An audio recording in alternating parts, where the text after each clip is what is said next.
Natin kanina yung last song, i-share ko lang po sa inyo. Isa po yun sa mga favorite na kanta ko. Kaya po kanina nag-worship tayo, napapaiyak po ako kasi hindi po tayo lahat worthy. Pero dahil po dun sa pag-ibig po ni Jesus Christ, na-save po tayo. Amen po. So, ngayon po is, tatanungin ko po kung sino po yung mga solo dito, yung mga singles. Tatanungin ko po. Sino po dyan yung naghahanap ng mga boyfriend, ng girlfriend, yung mga iniirog? Sino naghahanap? di ba po minsan, yung sa mga naghahanap dyan ng girlfriend, sabihin, pag yung lalaki mahilig sa gadgets, sabihin, sana itong maging girlfriend ko, mahilig din sa gadgets, di ba?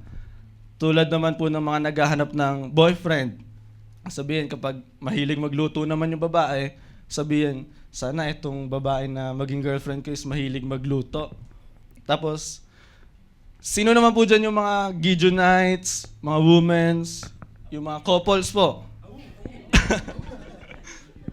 Di ba po yung mga anak naman natin, di ba, sinasabi natin na sana itong anak ko is sundan niya yung yapak ko, sundan niya yung mga pinupuntahan ko, sana maging katulad ko siya. Sinasabi po natin yun, di ba? And bakit nga ba natin sinasabi yun na bakit gusto natin na meron tayong something in common sa kanila? Bakit gusto natin na meron tayong bagay na nakikita natin sa sarili natin? Especially dun sa mga loved ones natin. And I know po na alam nyo tong kasabihan na to. Kung ano ang puno, yan ang bunga. And that saying is true po. And how we wish na lahat ng mga bagay na gusto nating makuha, mangyari sa relationship natin is, we pray na mangyari. We can mold our relationships, we can have hope, but the end, hindi po natin mape-predict. Hindi natin masasabi yung magiging resulta ng relationship natin. And in our story, si Saul, he became a king na full of potential, and he was even prophesying. Nagpo-prophesy po siya doon sa mga tao niya. And yung mga tao pong pinamumunuan niya, yung Israel, is full of hope. Kasi sure sila kay Saul. But his end is hindi po naging maganda. Yung para po sa main verse po natin, our message will be entitled as A Man After His Own Heart. And this will be found in Book of Acts, chapter 13, verse 22. And when he had removed him, he raised up unto them David to be their king, to whom also he gave their testimony, and said, I have found David, the son of Jesse, a man after mine own heart, which shall fulfill all my will. Dito po sa message natin ngayon, our main character will be David. And meron po tayong FYI for our information about David. Si David po is mentioned for around 1,139 times in the Bible. And David means in Hebrew, beloved or friend. Sino po ba si David sa pagkakilala natin? King. Sabihin po natin, maybe he is a shepherd, a player of harp. He is the greatest king of Israel.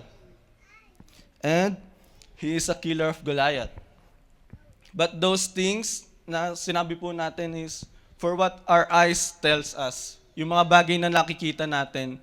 And behind that, meron pa pong mas greater na quality si David kung bakit siya natawag na a man after God's heart.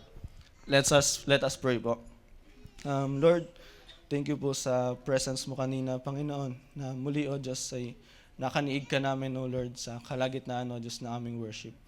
Lord, patuloy, O Lord, we pray na for your guidance sa bawat isa, Panginoon, na maintindihan namin, O Lord, ma-absorb namin, Panginoon, ng iyong salita, O Diyos, na magkaroon ito ng kapangyarihan, O Lord, sa aming mga buhay, Panginoon.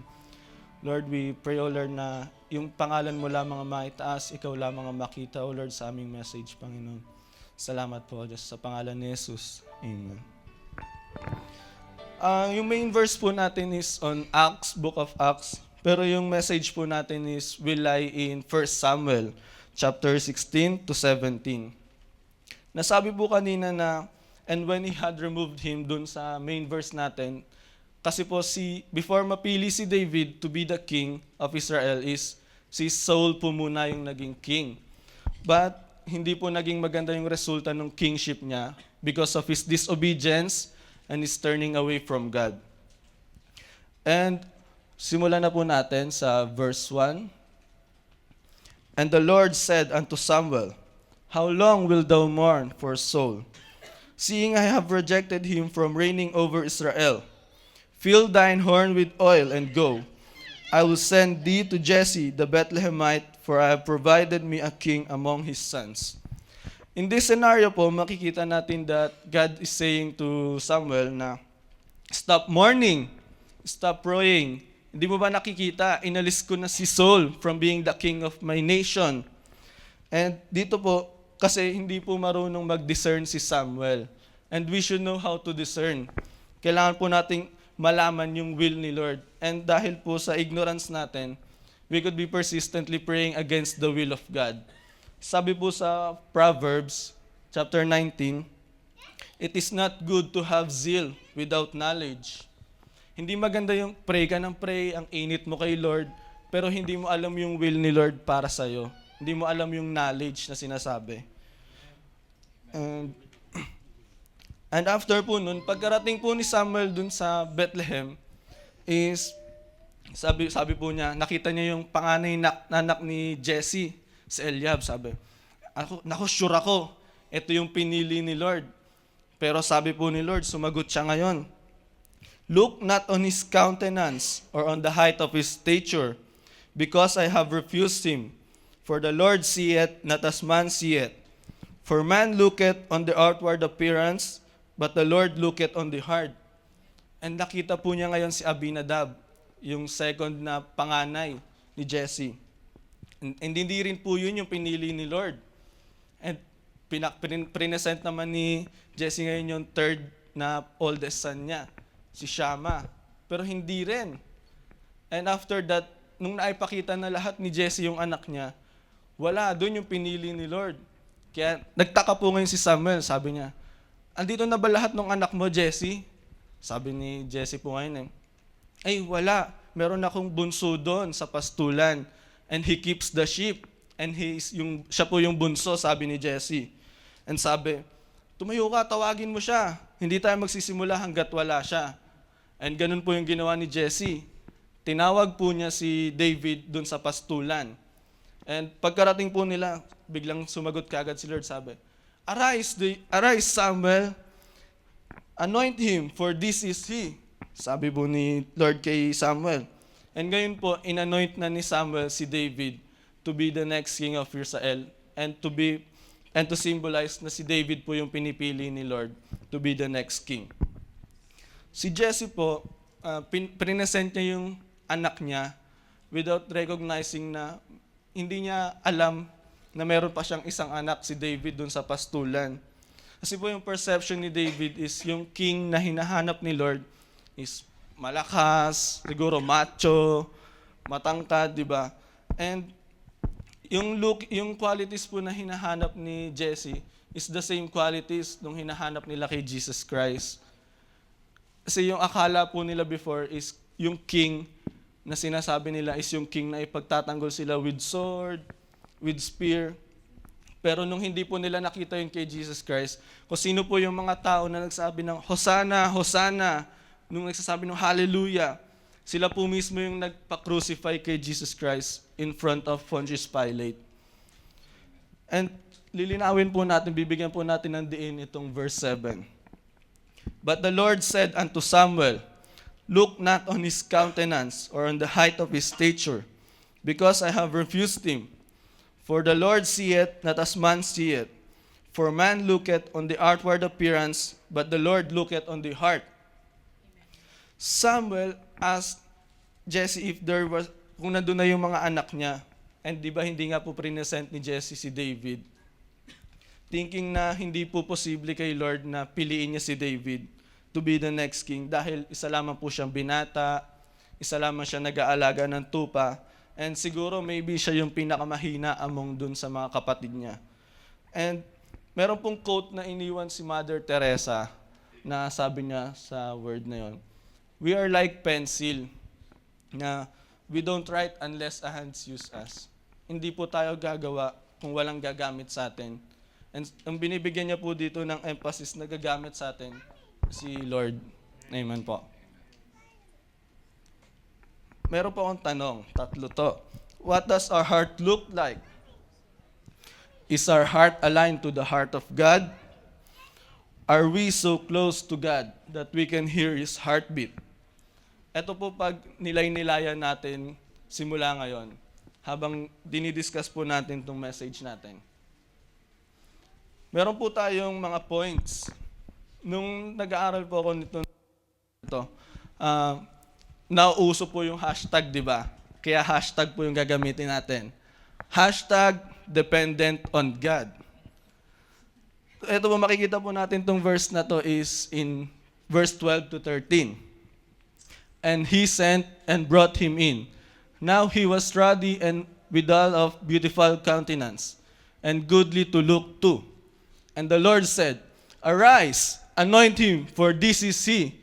Then Samuel took the horn of oil and anointed him in the midst of his brethren. And the Spirit of the Lord came upon David from the day forward. So Samuel rose up and went to Ramah." Samuel anointed David as king without question on his age, on his appearance, because he is dependent on God.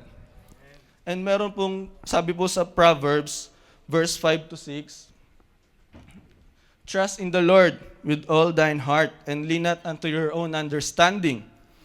In all your ways submit to Him, and He will make your paths straight." We should delight in those things na God delights with. Sabi po ng book of James, we must not commit error. And we cannot be simply saying yes because it's the most popular move. It's not a yes or no, but it is for what is right or for what is wrong. Amen po. Next hashtag po natin. Hashtag have the heart of a shepherd. During the time of Jesus, yung pagiging shepherd po is the lowest status in the synagogue community. Kasi imbis na nasa city ka, andun ka sa pastulan, yung sheep yung kasama mo, di ba? Imbis na nandun ka sa modern place, is nandun ka, yung sheep yung inaalagaan mo. And God is not asking us to buy sheep na alagaan po natin ito. Pero sinasabi niya po dito is yung qualities ng pagiging shepherd. And meron po akong nilagay na some qualities. Yung number 1, guides the sheep. Sheep are dumb animal. Kasi po hindi po sila makakabalik mag-isa dun sa herd nang wala yung shepherd. And kung hindi po nila kayang uminom mag-isa, natatakot po sila. Kasi po alam niyo yung balahibo ng sheep, kapag po nadikit sa tubig yan, sisipsipin ng balahibo niya yung tubig and malulunod siya. And kailangan yung shepherd, lalagyan niya ng bato yung river para maging calm yung water, para hindi gumalaw. Kasi takot yung sheep. Kailangan niya ng guidance. Next, have patience. They get restless over noises. Hindi sila mapakali. Naiingayan sila kapag merong ingay na hindi normal sa kanila, kapag hindi nila naririnig madalas. And madali po silang mawala. Kapag nawala sa paningin nila yung shepherd, wala na sila. Wala na. And yung last po is protection. Yung shepherd understand na kailangan po nilang i-keep yung sheep. Kasi defenseless po yung mga sheep. Ang kaya lang niyang gawin is tumakbo. Tumakbo ng tumakbo. Pag may lion or predator, wala na. Kaya yung shepherd po understand nila na kailangan nilang mamuhay kasama yung sheep. Ganon din po dito sa Christian life natin. Meron po tayong makapatiran na bago na kailangan nating alagaan. Tayo po yung shepherd na mag-aalaga sa kanila. Tayo yung mag-guide sa kanila. Tayo yung kailangan magkaroon ng pasensya para sa kanila. Kasi minsan, siguro meron na ditong na-encounter na sila pa yung nagalit sa atin, di ba? And kailangan natin silang i-protect. Kailangan natin silang protektahin at madala natin dito sa faith natin. Amen po. And sa Bible po, meron pong mga nabanggit na merong heart ng pagiging shepherd. Isa na po dun si Moises. Si Moises po is literally naging shepherd po siya for 40 years in the desert. Si Solomon po. Si David, itong main character natin. At his young age, shepherd siya. And Jesus Christ. They have the heart of a shepherd. Amen po. Next, hashtag natin, hashtag serve God. Serve God in the capacity He has given us. Hindi po lahat is a preacher, hindi lahat ay evangelist, hindi lahat may talent kumanta, may talent tumugtog, but serving God in the capacity He has given us. Katulad na lamang po ng mga sisidlan.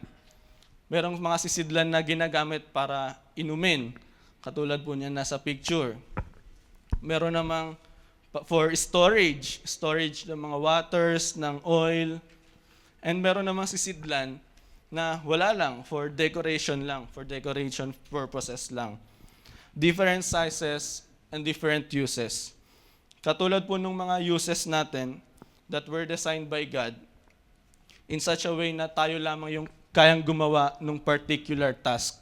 Kasi si Lord yung nagbigay ng use na yon sa atin, ng talent na yon, ng skill na yon. Kaya we should use it for His glory po. Amen. And in the story, because si Saul po is na-trouble po siya ngayon ng evil spirit, kailangan niya ng player of harp. And sakto ngayon, itong player of harp na to is also David, na talented siya, tumutugtog siya ng harp. And God used David's ability na tumugtog ng harp to be the service of the king and para may order ngayon ni Lord yung sequence ng mangyayari sa buhay ni David. Amen. Meron pong sabi po sa Psalms 37, "The steps of a good man are ordered by the Lord, and He delighteth in His ways." If we are serving God, si Lord na bahala dun sa way mo. Hindi mo kailangang, paano to? Tutugtog ako, walang magbabantay sa kapatid ko. Yung mga ganong bagay na instances na nangyayari sa atin, kailangan po nating unahin palagi si Lord. We should know our priorities. Amen. And yung evil spirit po na sinasabi na nag-trouble kay Saul, these are demons na inalaw ni God para mag-enter sa body ni Saul. Kasi po nung umalis yung Holy Spirit dun sa body niya, naging bakante po ngayon yung katawan ni Saul for another spirit. And ito pong vacant na to, itong space na to is naging vacuum for another spirit na mag-enter sa body niya. And ito nga po yung inalaw ni God na evil spirit. Katulad na lamang po nung LPA, no? Sa gitna po nung LPA na yon, low pressure yun, walang pressure or mahinang pressure. And dahil po doon sa low pressure na yun, nag-a-attract po siya, nagiging vacuum siya doon sa mga pressure na nasa paligid niya. And ang masama po doon is nagiging bagyo itong low pressure area na ito. Katulad na lang po nung life ni Saul, di ba? Nung naging bakante to, pinasukan ng evil spirit, ngayon nabaliw siya, binagyo yung buhay niya. And sabi po sa Malakay, chapter 3, "And you will again see the distinction between the righteous and the wicked, between those who serve God and those who do not. The righteous always serve God, while a wicked person do not. A person after God's own heart picks up from his master. Sa Lord lamang sumusunod." Amen po. Next, hashtag po natin, hashtag trust God. And ngayon po yung after pong mapili si David to be the king, after po siya ma-anoint, is yung mga Philistine po ngayon is nag-gather yung mga armies nila for a battle against the Israel. And si Saul din and yung mga army niya, nung nalaman nila yon, nag-gather din sila, nag-prepare din sila. 2 mountains and a valley between them. Dito po sa isang mountain, yung Philistine. Dito po sa isa yung Israel. And lumabas po ngayon yung champion ng Philistine, si Goliath. Roar! Lumabas siyang ganyan. Sabi niya. And kung i-illustrate po natin yung itsura niya, Height daw niya 2.97 meters. So, mga almost 10 feet. 10 feet si Goliath. And meron siyang helmet of brass. And with a coat of mail, weighing 57 kilograms. So, imagine na lang natin yung bigat ng coat niya na yun, di ba? Tapos, with a greaves of brass in his legs. Tapos, shoulders. Meron din siyang armor sa shoulder. A staff with a spear's head, weighing 6.84 kilograms. And a shield bearer before him. Kasi sa sobrang bigat siguro nung armor niya, hindi niya na kayang dalhin yung shield niya, kaya may tigadala siya. And tumayo siya ngayon doon sa Israel. Sumigaw siya, "Anong ginagawa niyo dyan? Bakit kayo nakahanay lahat? Pumili kayo ng isa lamang at kami ang maglalaban." Sabi po ni Goliath ngayon, na kapag natalo niya ako, maglilingkod kami sa inyo. Pero kapag siya yung natalo ko, wala na. Kayo yung maglilingkod sa amin, sabi ni Goliath. E nung narinig po ngayon yun nung Israel and ni Saul, natakot sila, naging afraid sila. And if we were the ones na haharap dun kay Goliath, siguro matatakot din po tayo, we might be discouraged. Pero sabi po sa Romans, to be specific po sa chapter 8, we are more than conquerors through Him, through Jesus Christ that loves us. And pwede po ba natin sabihin to, I care not what the world says. What I care is what the Lord says I am. Amen. Hallelujah. And meron po akong mga evidence na hinanap why we need to trust God. Dito po sabi po sa Jeremiah, "For I know the plans I have for you, declares the Lord. Plans to prosper you and not to harm you. Plans to give you hope and a future." Sa Hebrews, "So we say with confidence, the Lord is my helper. I will not be afraid. What can mere mortals do to me?" Sa Psalms, "God is our refuge and strength, an ever-present help in trouble." Ito po mga verse na to, katiting pa lang yan nung evidence why we need to trust God. And sinabi ko po dito na trust God, not man, kasi po yung man nagfe-fail yan. Pero God never fails.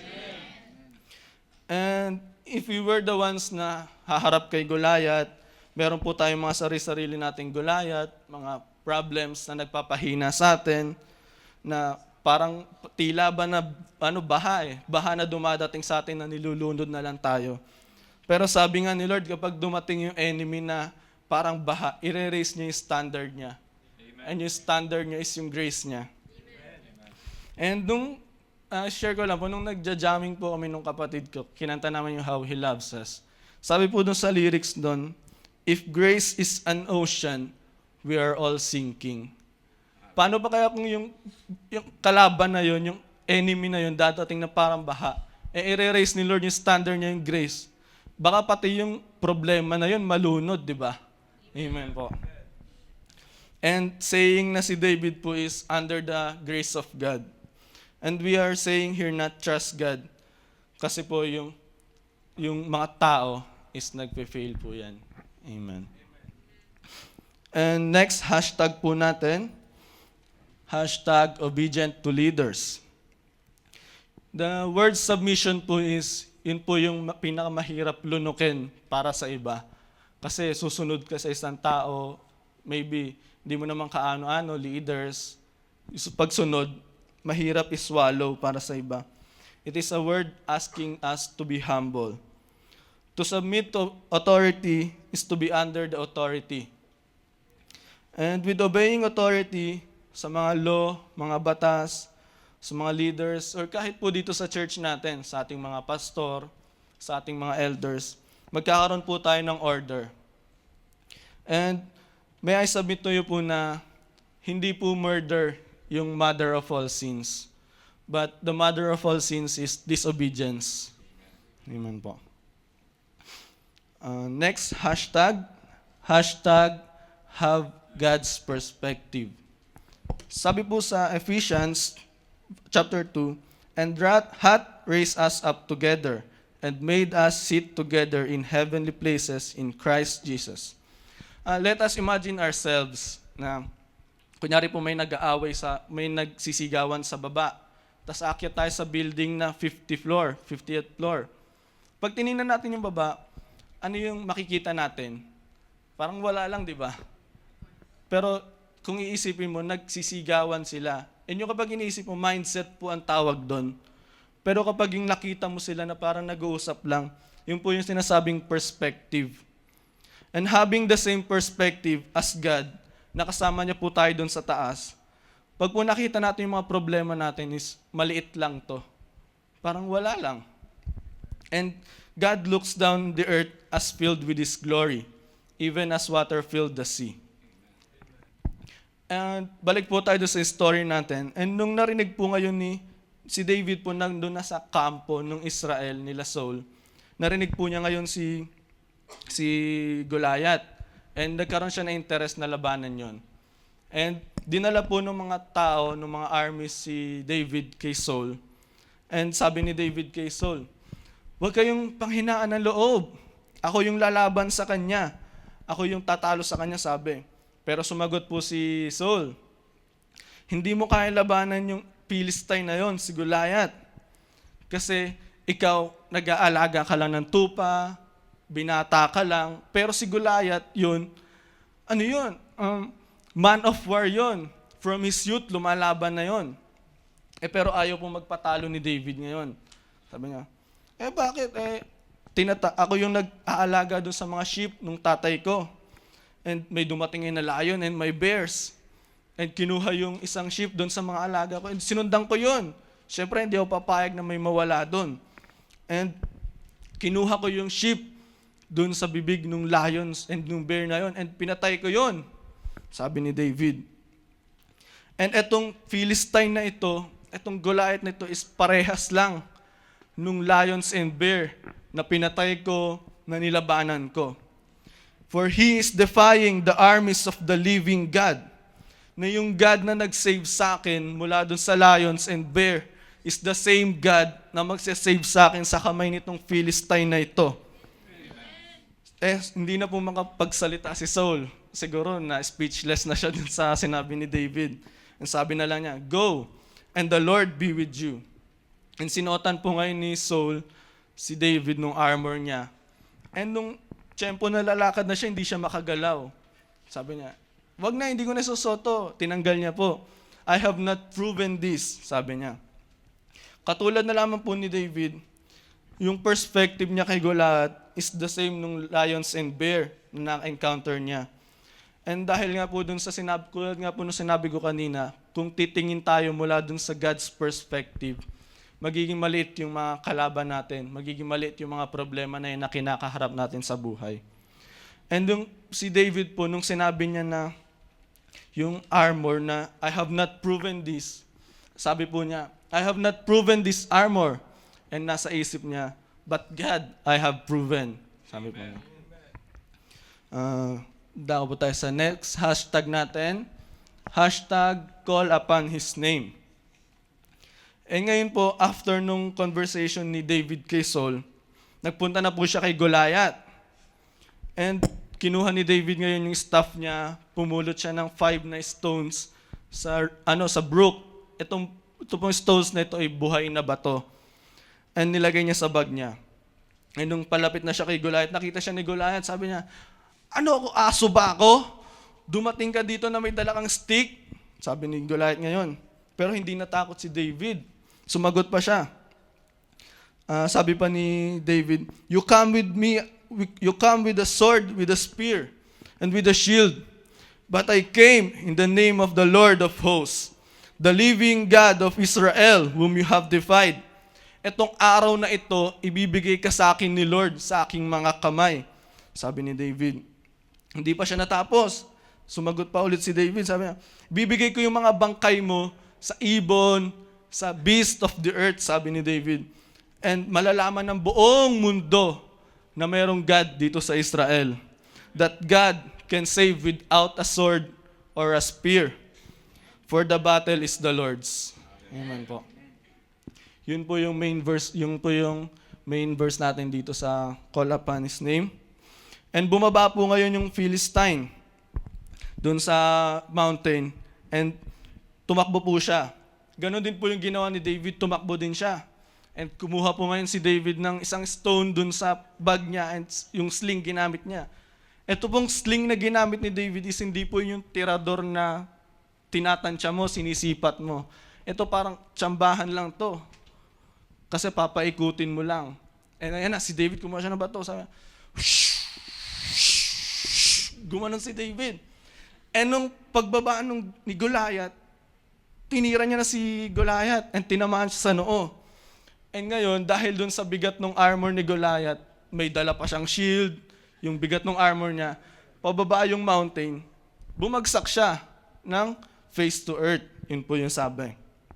And nung nakita po ngayon ni David, si Goliath na nakahiga na parang natalo, wala pa yung espada ngayon si David, di ba? Kaya po tumakbo po siya kay Goliath, kinuha niya yung sword ni Goliath and hiniwa niya, pinugutan ng ulo, sabi, ganoon ni David.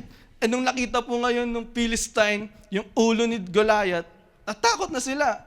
Yung pinakamalakas silang champion, natalo ni David ng isang binata. Yung sabi.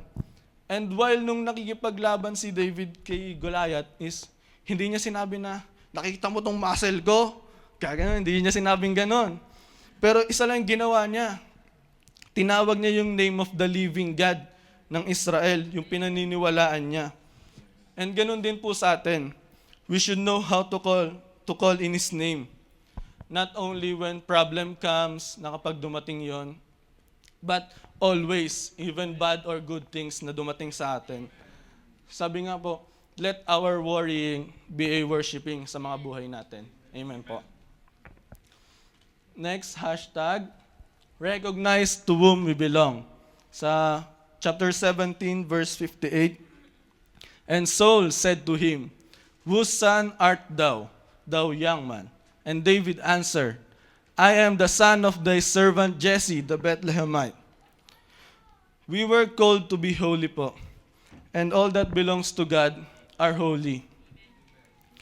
Katulad na lamang po ni David nung na-conquer niya si Goliath at natalo niya, hindi po siya yung parang tatanungin na parang nakalimutan niya yung mga pinanggalingan niya, na yung sarili niya na yung nakita niya. Pero nung tinanong siya ni Saul, sabi niya, I'm the son of thy servant Jesse. Anak ako nung naglilingkod sa iyo na si Jesse. And katulad po nung ginawa ni David, yung pagbalik natin dun sa mga bagay, dun sa mga places, mga tao, na nakatulong sa atin to achieve this success, to achieve itong state natin ngayon, kung nasan tayo. Yung pagbalik po dun sa mga tao na yun, sa mga bagay na yun is para po tayong bumalik kay God, dun sa Father natin, through Jesus Christ. Amen po. And yun lamang po yung mga points natin. And for our conclusion po, to be a man after His own heart, we should be dependent on God. It's not a yes or no, dahil yun yung popular na move, but it is for what is right or for what is wrong. Have the heart of a shepherd. A shepherd understands what his sheep needs. Alam niya yung mga kapatiran natin, alam natin na, ba't kaya hindi nakaka-attend itong si kapatid na ganito? Sabihin. Tapos minsan, merong iba na sabihin, hayaan mo na nga yan, marami pa namang iba na pwedeng ma-invite. Pero mga kapatid, tandaan po natin na kapag may isang kaluluwa na naligtas, yung buong kalangitan po is nagre-rejoice. Amen. Next, serve God. In the capability He has given you. And after po natin mag-serve kay God, God will orchestrate a way in our lives. Trust God. For as man fails, but God never fails. Obedient to leaders. Disobedience is the mother of all sins, not murder. Have God's perspective. Kapag po nagkaroon tayo ng perspective, katulad nung kay David, is yung mga problema natin sa buhay magiging maliit. We should know to call upon His name. Let our worrying be a worshiping sa atin. And last, recognize to whom we belong. All that belongs to God are holy. And hindi po tayo iba kay David. Meron po tayong na-experience na Goliath, na problems sa buhay natin. Sabihin na natin financial or personal problems, or sabihin na natin na naho-homesick ka. We experience fear, discouragement, pero sabi po ng John chapter 14 verse 1, "Let not your heart be troubled. Ye believe in God, believe also in me." Huwag po tayong panghihinaan ng loob. Let's put our faith in Him. Huwag po nating i-ask na, Lord, tanggalin mo naman tong problema na to sa akin. Kasi po, lahat po ng tao may problema. But as kay God, nabigyan kanya ng strength, ng kalakasan, na ma-overcome yung Goliath na yun sa buhay mo. And balikan po natin yung question natin kanina dun sa introduction. Bakit nga po kaya gusto natin na meron tayong something in common dun sa ibang tao, especially dun sa mga loved ones natin? Kasi po, gusto natin magkaroon ng good relationship sa kanila.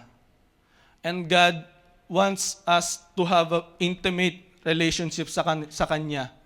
Nasabihin natin, Lord, napapagod ako, Lord, pwede mo ba akong bigyan ng strength? Yung close kayo, sanggang dikit kayo ni Lord, yung isang dikit mo lang sa Kanya, parang may pahingahan ka, wala kang stress, gano'n. And a man after his own heart is a man after God's heart. In our main verse, sabi po doon, a man after own heart, which shall fulfill all my will. Then, we shall fulfill God's will in our lives. Amen po. To God be the glory po.